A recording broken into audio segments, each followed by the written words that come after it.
Hello students, मैं संजय कुमार झा एक बार फिर से स्वागत करता हूं आपका एडुफ्यूचर चैनल पे। जैसा कि आप देख रहे होंगे, आज मैं फिर आपके सामने आया हूं पिछले वीडियो सीरीज का ही आगे का टॉपिक लेकर के, जिसमें हम लोग बात करने जा रहे हैं एसेक्सुअल रिप्रोडक्शन के जो वेरियस टाइप्स को मैंने वहां पर उस वीडियो में आपको छोड़ा था, उसी टाइप को हम आगे बढ़ाने जा रहे हैं। उसी टाइप को मैं प्रॉपरली यहाँ पे आपके सामने डील करने जा रहा हूँ। तो चलिए शुरू करते हैं। सबसे पहला जो टॉपिक हमारा होगा आज का, वो होगा फीजन। एसेक्सुअल रिप्रोडक्शन का बहुत ही इंपॉर्टेंट टॉपिक माना जाता है, दैट इज कॉल्ड फीजन। तो सबसे पहले हम लोग ये समझते हैं कि फीजन है क्या। देखो, फीजन का अगर लिटरल मीन्स हम लोग देखते हैं तो फीजन का लिटरल मीन्स जो आपको मिलता है उसको हम लोग सिंपली कह सकते हैं, this is a kind of splitting. ये क्या है? तो ये स्प्लिटिंग है। स्प्लिटिंग किसका? तो यूनिसेलुलर ऑर्गेनिज्म जो होते हैं, इस यूनिसेलुलर ऑर्गेनिज्म का स्प्लिटिंग, ये यूनिसेलुलर ऑर्गेनिज्म का स्प्लिटिंग दो अलग अलग टाइप से हो सकता है। वह कहने का मतलब फीजन दो अलग अलग टाइप से हो सकता है। Either it get converted into two daughter cell. कितने डॉटर सेल भाई? तो टू डॉटर सेल्स में कन्वर्ट कर जाएंगे। यूनिसेलुलर ऑर्गेनिज्म जो बाइनरी फिजन में या मल्टीपल फिजन में जा रहा है उसको हम लोग क्या बोलेंगे? This is nuclear material.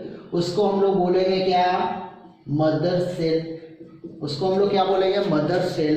तो मदर सेल स्प्लिट कर रहा है और स्प्लिट करने के बाद या तो वो टू डॉटर सेल बना रहा है along with न्यूक्लियर मटेरियल, या फिर more than one daughter cells बना रहा है। या तो वो टू डॉटर सेल्स बना रहा है या फिर more than one daughter cells बना रहा है along with nuclear material. Okay, so this, if two daughter cells are produced, this is called as binary fission. This is called as what? Binary fission. इसको हम लोग बोलेंगे binary fission। लेकिन अगर वो more than one daughter cell बना रहा है, this is called as multiple fission। इसको हम लोग क्या बोलेंगे? ये है मल्टीपल फिजन। ये बाइनरी फिजन है, ये मल्टीपल फिजन है। एक और बेसिक बात मैं बता दूं, एक और बेसिक डिफरेंसेस हम लोग जान लेते हैं कि बाइनरी फिजन जो होता है ना, ये हमेशा फेवरेबल कंडीशन रिक्वायर करता है।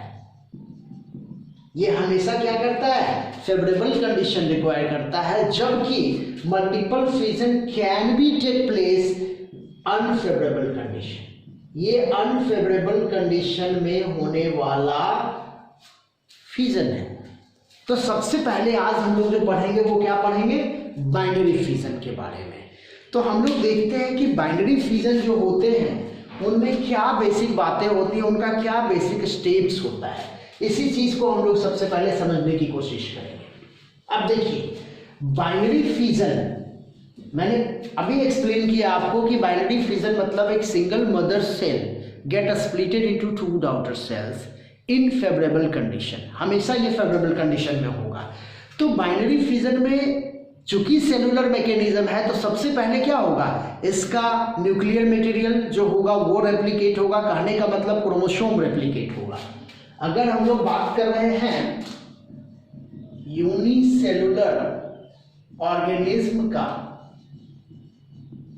तो यूनिसेलुलर ऑर्गेनिज्म में क्या आ सकता है? तो मोनेरा बिलोंग करता है इससे, जो क्या है? प्रोकैरियोटिक है।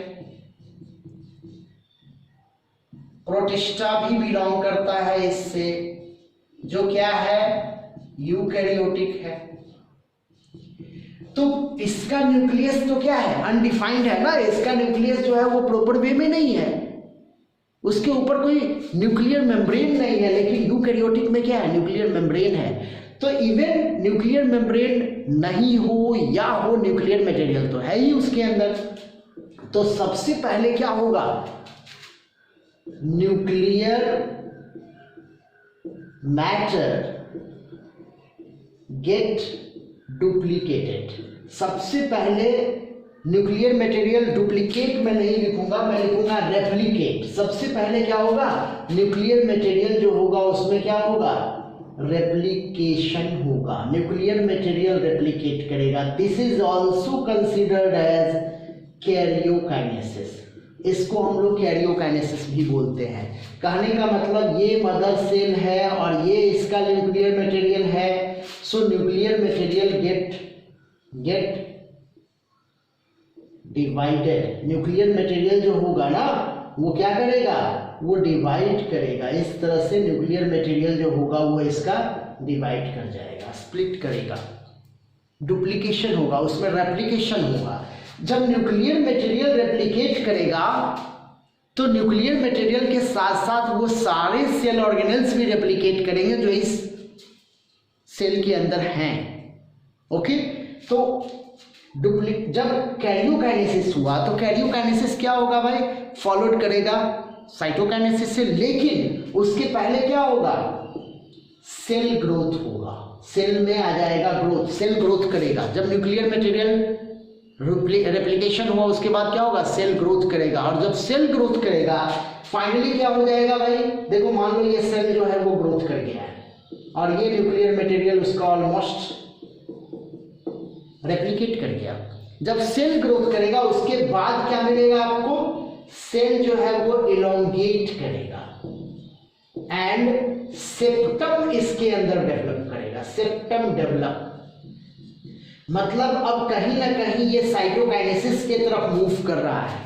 तो अब आप जो स्ट्रक्चर देखोगे वो सेल का कुछ इस टाइप का स्ट्रक्चर देखोगे, elongate structure along with nuclear material also get elongated। Nuclear material भी इलोंगेट कर रहा है and this is called septum. ये सेप्टम डेवलप कर गया उसके अंदर। ओके, तो सेल इलोंगेट किया, न्यूक्लियर मटेरियल इलोंगेट किया, सेल इलोंगेट किया, सेप्टम डेवलप कर गया। ओके, फाइनली क्या होगा, the nuclear material get splitted, है ना, और ऑर्गेनेल्स वगैरह जो होगा उसका भी डुप्लीकेट हो जाएगा, उसके भी कॉपीज तैयार हो जाएंगे एंड तब आपको क्या मिलेगा, दिस स्प्लिटिंग गेट डिवाइडेड मोर, मतलब इसमें और ज़्यादा डेवलपमेंट होगा और न्यूक्लियर मटेरियल जो होगा वो कुछ हद तक स्प्लिट कर जाएगा। देखिए, and at last you will obtain 2 daughter cells with nuclear material. Last में आपको 2 डॉटर सेल मिलेगा न्यूक्लियर मटेरियल के साथ। These are called as what, daughter cell. ये डॉटर सेल कहलाएंगे। क्यों ये डॉटर सेल क्यों कहला रहे हैं, क्योंकि भाई ये फर्दर फिर ये ग्रोथ करेगा, फिर ये डिवाइड करेगा। इसमें मतलब कि ये हमेशा फीमेलनेस को रिप्रेजेंट कर रहा है, क्योंकि रिप्रोडक्शन की जो क्षमता होती है वो फीमेल के अंदर ही होती है। तो इसीलिए हम लोग इसको डॉटर सेल बोल रहे हैं, सन सेल नहीं बोलते। ये मेलनेस को रिप्रेजेंट नहीं करता, ये फीमेलनेस को रिप्रेजेंट करता है, क्योंकि ये भी फर्दर आगे अपने लाइफ में ग्रोथ करेगा, ग्रोथ करके फिर इसका भी न्यूक्लियस डिवाइड करेगा, इसका भी सेल डिवाइड करेगा और फर्दर ये भी डॉटर सेल का फॉर्मेशन करेगा। कुछ ऐसा चलता है, ये सिलसिला इसी तरह से चलता रहता है।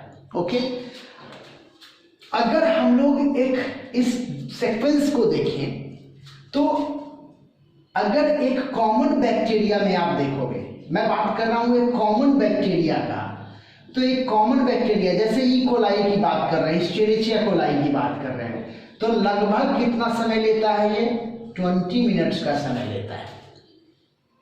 लेकिन अगर कुछ स्पेसिफिक बैक्टीरिया की बात करते हैं, जैसे मान लो हम बात कर रहे हैं ट्यूबरकुलोसिस वाले बैक्टीरिया का, the bacteria which cause tuberculosis, जैसे माइकोबैक्टीरियम ट्यूबरकुलाई, माइकोबैक्टीरियम ट्यूबरकुलाई की बात करें अगर हम लोग, तो ये लगभग लेता है कितना, 24 आवर्स, लगभग 24 घंटे का समय लेता है बाइनरी फिजन में। ओके, तो खैर ये अलग बातें हैं। तो मैंने आपको बताया कि एक सिंपल बाइनरी फिजन में क्या होता है।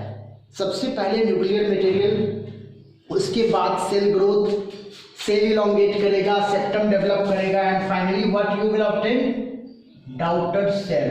आपको क्या मिलेगा, आपको मिलेगा डॉटर सेल्स। इसकी संख्या कितनी होगी, 2 डॉटर सेल्स का फॉर्मेशन आपको हो जाएगा। मतलब कैरियोकाइनेसिस के बाद सीधे क्या हो जाएगा यहाँ पे, साइटोकाइनेसिस। कैरियोकाइनेसिस के बाद क्या होगा, साइटोकाइनेसिस, और तब जाकर के आपको डोर आउटर सेल्स मिलेंगे। तो ये एक बेसिक बातें हैं जो बाइनरी फिजन में लागू होती हैं, बाइनरी फिजन के साथ रिलेट होती हैं। अब अगर हम लोग बात कर रहे हैं बाइनरी फिजन के टाइप्स का, तो देखिए बाइनरी फिजन के टाइप्स को अगर हम लोग समझें तो according to division of cell by different plane, जो सेल स्प्लिट करता है, मदर सेल का जो स्प्लिटिंग होता है वो डिफरेंट प्लेन में होता है। तो डिफरेंट प्लेन के हिसाब से हम लोग बाइनरी फिजन को बांट सकते हैं। मतलब binary fission on the basis of different plane, अलग प्लेन के हिसाब से हम बाइनरी फिजन को बांट सकते हैं। क्या बांट सकते हैं? तो देखिए एक बाइनरी फिजन होता है जिसको हम लोग बोलते हैं इरेगुलर, या इसी को बोलते हैं हम लोग सिंपल बाइनरी फिजन, जो प्रायः देखा गया है किसमें? तो अमीबा में। मतलब क्या कि कैरियोकाइनेसिस और साइटोकाइनेसिस का प्लेन ऑलमोस्ट सेम ही होता है ना, दोनों एक ही प्लेन में होता है, तो इसको हम लोग बोलते हैं इरेगुलर बाइनरी फिजन। दूसरा आप देखोगे किसमें होता है? लॉन्गिट्यूडनल बाइनरी फिजन आपको मिलेगा। तो लॉन्गिट्यूडनल बाइनरी फिजन जो है वो मोस्टली देखा गया है यूग्लिना में। किसमें देखा गया है? यूग्लिना में। अगर मैं इसको थोड़ा सा एक्सप्लेन करूं, देखिए ये यूग्लिना का एक बेसिक स्ट्रक्चर है इस तरह से। तो ये यूग्लिना का जो डिवीजन होता है ना वो कुछ इस टाइप का होगा। देखिए इस टाइप से डिवाइड करेगा, करने का मतलब इस प्लेन में, वो देखिए ऑलमोस्ट इस प्लेन में डिवाइड करेगा ऐसे। इसका जो प्लेन जो होगा ना, वो डिवीजन का जो प्लेन होगा वो क्या होगा? वो ये होगा, ये इस प्लेन में डिवाइड करेगा। This is called longitudinal. किसमें होता है? यूग्लिना में। अगर हम लोग तीसरी बात करते हैं तो ये क्या होता है? Transverse binary fission. Transversely according to name आप पता कर सकते हो कि वो जिस प्लेन में डिवाइड होगा उसके हिसाब से उसका नेमिंग किया गया है। तो ट्रांसवर्स बाइनरी फिजन किसमें होता है? The best example is paramecium.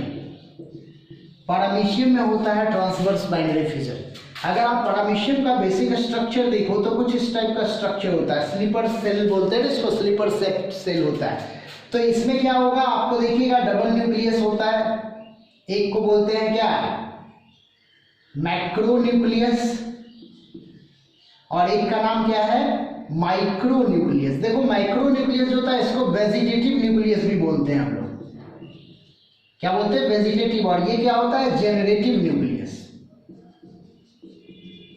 तो वेजिटेटिव न्यूक्लियस वाला जो हिस्सा है वो क्या करता है? सेल के ग्रोथ वगैरह को कंट्रोल करता है, उसके अंदर जो वेजिटेटिव मैकेनिज्म चल रहे हैं उसको कंट्रोल करता है। जबकि जेनरेटिव न्यूक्लियस जो होता है वो स्पेशली जेनेटिक मटेरियल का होता है, मतलब जेनेटिकली सिस्टम को, मतलब रिप्रोडक्शन को कंट्रोल करता है। ये किसको कंट्रोल कर रहा है? रिप्रोडक्शन। और ये क्या होता है? ग्रोथ वगैरह को कंट्रोल करता है, वेजिटेटिव हिस्से को कंट्रोल करता है, वही काम है इसका। ओके, तो ये जो डिवाइड करेगा ना, इसका जो ट्रांसवर्स होगा, मतलब इसका जो प्लेन ऑफ डिवीजन होगा वो ये होगा। देखिए इस प्लेन में वो डिवाइड करेगा, मतलब उसका प्लेन ऑफ डिवीजन कुछ ट्रांसवर्स टाइप का होगा, तो इसको हम लोग बोलते हैं ट्रांसवर्स बाइनरी फिजन। ओके, एक और होता है दैट इज कॉल्ड ऑब्लिक। उसको हम लोग क्या बोलते हैं? Oblique binary fission. According to name आप समझ रहे होंगे, ऑब्लिकली डिवाइड करता है। तो ज्यादातर ये देखा गया है, एक प्रोटिस्टा है दैट इज कॉल्ड डाइनोफ्लैजिलेट्स। इसका सबसे अच्छा एग्जांपल क्या है? डाइनोफ्लैजिलेट्स।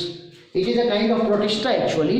तो ये एक प्रोटिस्टा है जिसके अंदर आप पाओगे ऑब्लिक प्लेन में होता है, तो ऑब्लिकली बाइनरी फिजन बोलते हैं। तो ये बाइनरी फिजन के डिफरेंट टाइप्स हैं, है ना, जो अलग अलग टाइप के ऑर्गेनिज्म में देखे गए हैं। तो ये आपको ध्यान देना है कि जिस टाइप में, मतलब जिस सेल के अंदर सिलिया हो या फ्लैजिला हो, उसमें ये प्लेन बदलता है, ये प्लेन चेंज कर जाता है।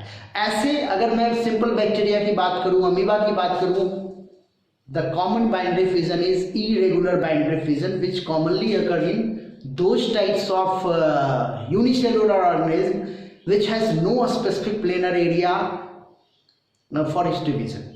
ओके, तो ये हम लोगों ने समझा क्या, बाइनरी फिजन, है ना।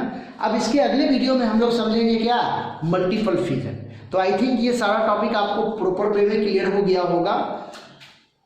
इसके आगे का जो वीडियो होगा उसमें जैसा मैंने आपको बताया मल्टीपल फिजन, फ्रेगमेंटेशन, ये सारे टॉपिक को हम लोग देख लेंगे। इवन बडिंग अगर हो पाएगा तो मैं उस वीडियो में बडिंग में मैं आपको बता दूंगा। ओके, तो बहुत बहुत धन्यवाद आप लोगों का इस चैनल पे कंटिन्यूअस बने रहने के लिए। Thank you.